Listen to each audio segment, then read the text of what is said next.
اون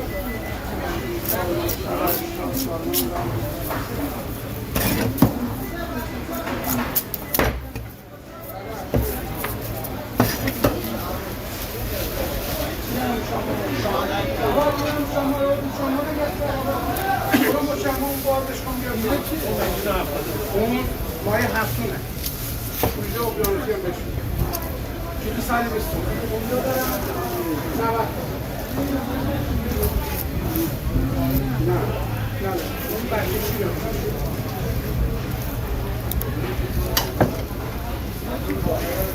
این دارم اون شروع دست کلی نداره کلو 470 تومنه این 120 ماهی فوق العاده خوشمزه گرفته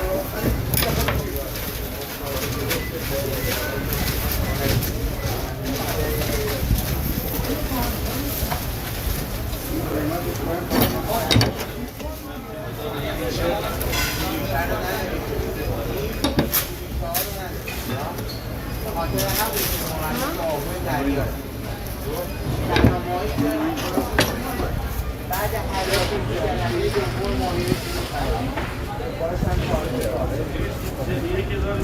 راشتی سایروز نایماده بود خود جایمون راشتی اصلا تو بازار نمید چند بریم؟ 150 الان این هم دادم 550 الان هم مایی چندیز کرد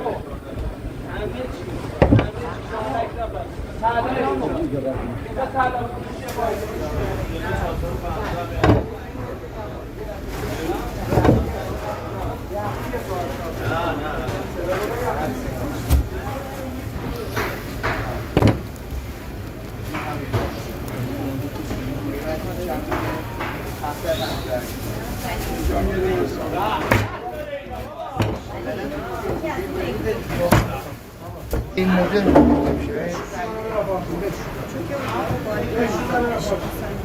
نه من دارم پیله میکنم برات ماهی این فقط این رقم پیله میشه ببین اما به این پیله نمیگیم ما اینجوریه ما به این پیله نمیگیم میگیم اصول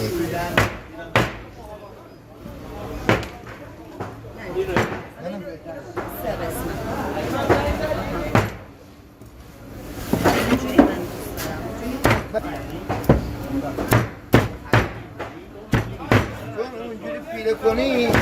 ضایعاتش زیاد در میاد خرم